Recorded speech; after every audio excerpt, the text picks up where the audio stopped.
Hi everybody, Susan Storm here, the founder of Psychology Junkie and a certified MBTI practitioner. Today I want to talk about the INFJ's dominant cognitive function called introverted intuition. Now, I want to explain this in a way that's simple for anyone to understand. I feel like a lot of people really get into a lot of jargon and complex language when they're talking about the cognitive functions. And I want this to be something that whether you're a newbie to type or you've been studying it for many years, you can really understand and you can really gauge whether or not this is indeed your dominant cognitive function. So first off, what is a cognitive function anyway? So think of your cognitive functions kind of as the software that's running in the background of your brain. It's running, but you're not necessarily consciously clicking a button and making it happen. It's just there, it's working, and you don't necessarily have to be in conscious control of it. Now, each of us has access to the same 8 cognitive functions. All the 16 personality types use the same 8 cognitive functions, but everyone uses them differently, and everyone has certain hierarchies of functions that are easier for them to use than others. For example, an INFJ has a really easy time tapping into introverted intuition. It just runs in the background of their mind without them really having to put a lot of energy into it. Whereas for an ESTJ, that would be really exhausting to be tapping into on a regular basis. Instead, they use a cognitive function called extroverted thinking. So we all use the functions, we all have access to all of them, and life demands that we use all 8 at different times. But if you're an INFJ, the cognitive function that comes most easily to you is introverted intuition. It doesn't mean you're going to automatically be an expert at it. Life experience and your culture and your family and all these different things can play into how readily you use introverted intuition. But this will be the function that's the easiest and most natural for you to use. And if you're given an environment where you can thrive, where your intuition is respected, where you're able to nourish this function, then it can really be your superpower.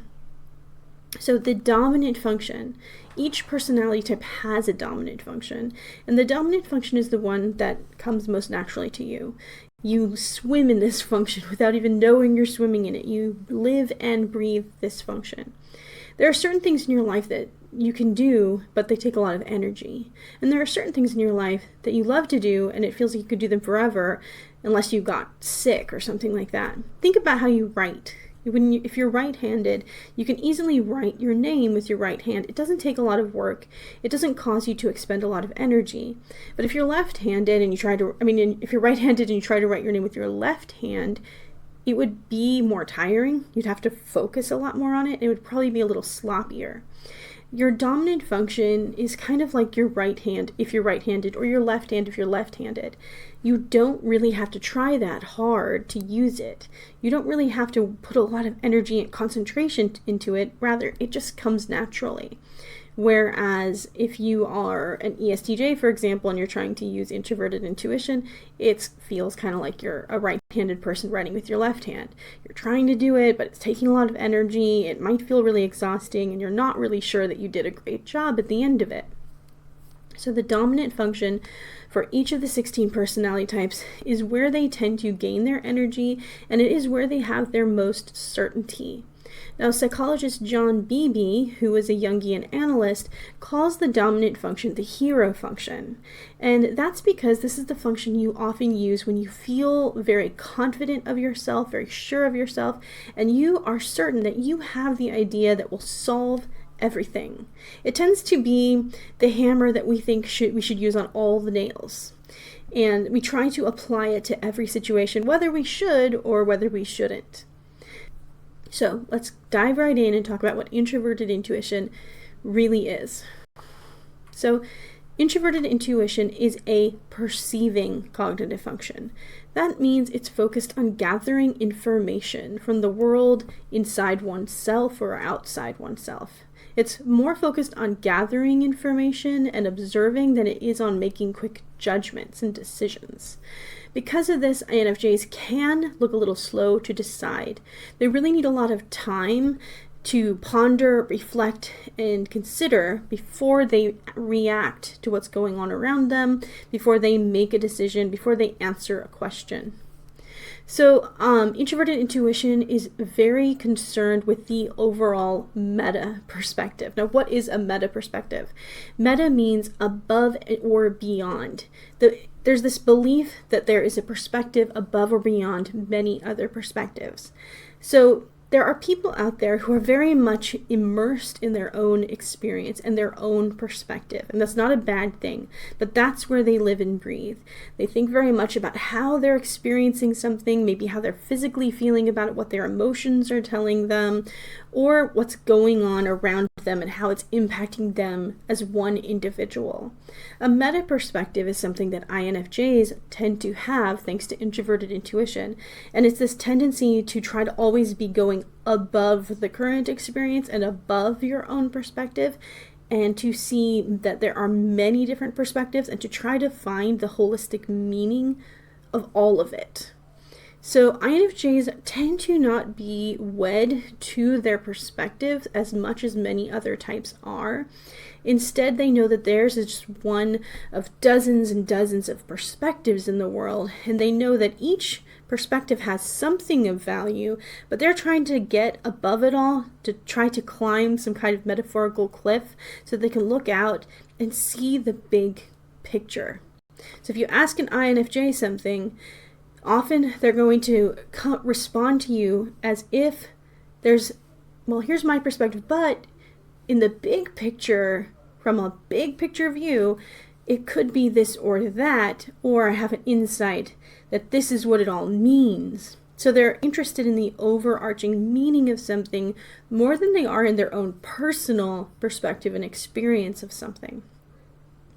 Introverted intuition also makes INFJs pattern seekers. They're always looking for the pattern, the grand pattern. What is the meaning of life? What is the dance of the universe? Why are we here? But beyond that, they see patterns in everything.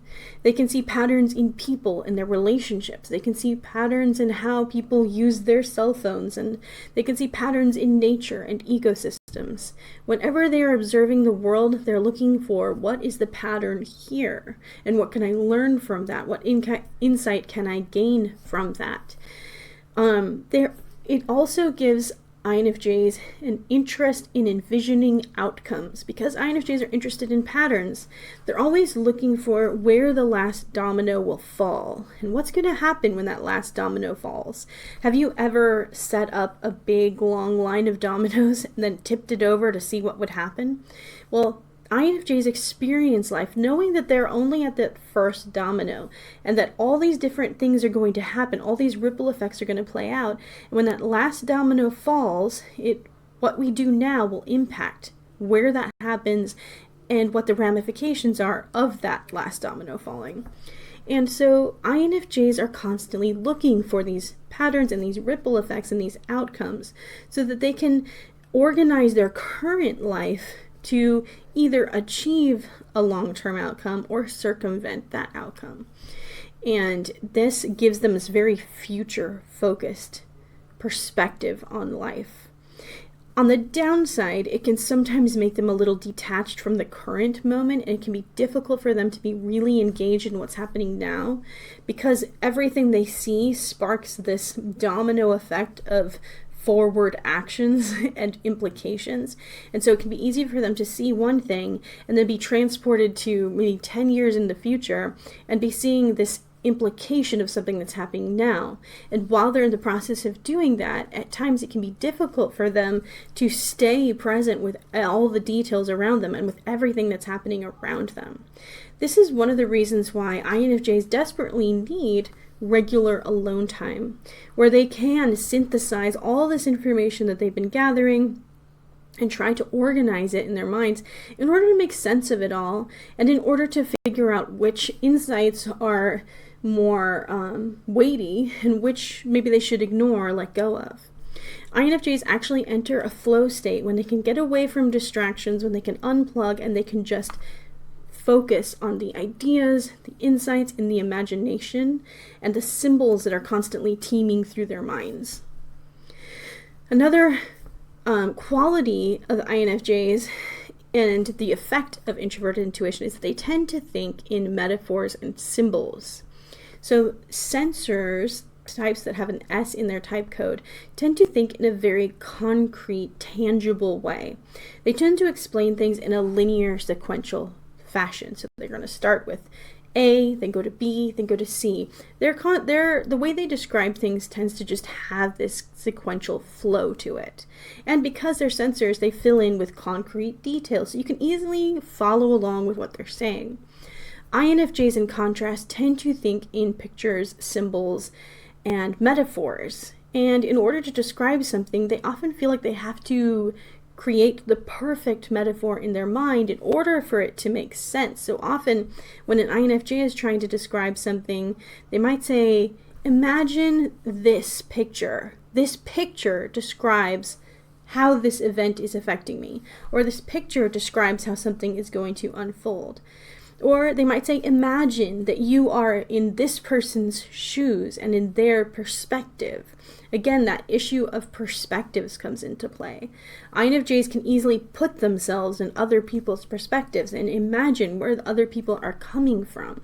And when they try to explain something to someone else, they might say, imagine you are in this person's perspective and you've had these experiences and this is what your life is like because of that. And that also gives INFJs some of their trademark empathy. They're very famous for being empaths, and this perspective shifting definitely influences that. Another sign that you are an introverted intuitive type is that you regularly get aha moments that seem to come out of nowhere. So rather than being just focused on the sensory world and the tangible elements of what's happening around you, your brain is constantly synthesizing all this data, constantly looking for all these patterns and implications. And sometimes this process is going on without you consciously having to even think about it. We talked about the dominant function and how it's the software that's running in the background of your mind, and you don't have to put a lot of effort into it for it to work. So because INFJs have introverted intuition constantly running in the background of their mind can synthesize all this data really fast and give the INFJ this aha insight into something. And they may not even know where it came from. They may not have a linear set of facts that describes why they got that insight. They just got the insight. It's like their brain skipped to the end of the story and gave them the conclusion without giving them the 50 chapters leading up to the conclusion. So it could be something like an INFJ is at home just watching TV and relaxing, and all of a sudden they think to themselves, I'm pretty sure that my friend is in trouble. In fact, I think that they're hurt right now. And they don't know why. But they reach out to their friend. They say, hey, are you okay? I just got the feeling that something's wrong. And their friend is like, yeah, how did you know that? I was just in a car accident. It can seem really crazy and very woo-woo to the outside world. And I'm a very sciencey kind of fact-focused person, but I've also seen this come to fruition so many times with INFJs and even INTJs who also have introvert intuition.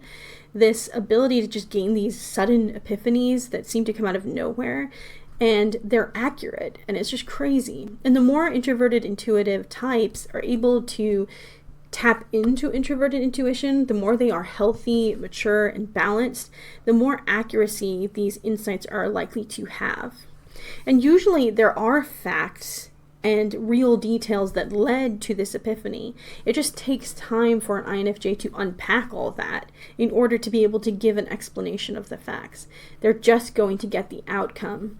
And so sometimes what happens is people get really skeptical of them, or even they might mock them or be disbelieving and dismissive because they start asking the INFJ to give them all the facts for why they have a particular insight or vision. And then the INFJ can't supply that in the moment right away, and so they get dismissed. And then later on, this insight or prediction that they had comes to fruition, and everyone's like, how did you know that? And now that they've had time to think through it all, they've had time to reflect, then they can give the answer. But if you expect an INFJ to have an insight and immediately give you all these facts and linear explanations for how they came to that insight, you're probably going to frustrate them because it doesn't just arrive to them neatly organized like that. Another quality of INFJs, and I know I touched on this a little, is that they need a lot of time to reflect and analyze before they give a response to something. They're very easily overstimulated. Because INFJs are so focused on the abstract world, the things we can't see, the intangible things around us, stuff that is like noise, bright lights, touch, all these physical things, this can get really overstimulating really fast. A lot of INFJs hate fluorescent lighting. They hate really loud, music. I mean, they can listen to really loud music and enjoy it, but if it's like other people's loud music and a bunch of people talking at once, big parties, these kinds of things can be really overwhelming to INFJs because it's providing so much data, and their mind's constantly trying to gather all this data to try and find meaning. But when it's a massive amount of data, it's too much. Like, their brain cannot future forecast implications of a bit of data when there's 5,000 bits of data being hurled at them all at the same time. So INFJs tend to get overstimulated easily, and they tend to prefer low stimulus environments. These are all signs that you might be a dominant, introverted, intuitive personality type. Do you prefer low stimulus environments? Do you think and describe things in metaphors? Do you get sudden aha moments and epiphanies that seem to arrive out of nowhere? Do you future forecast constantly? Are you always looking for a deeper meaning behind things? Do you detach from your own perspective and experience and try to get a big picture meta perspective on everything that's happening around you? These are all signs of introverted intuition in the dominant function. If you would like to find out more, be sure to check out my website at psychologyjunkie.com. I have a massive amount of articles about INFJs, and I have several articles about introverted intuition as well, and I'll try to link those in the comment. Please like and subscribe, and definitely ask me a question if one comes to your mind. Leave a question in the comments. Thanks so much, everyone. Have a wonderful day.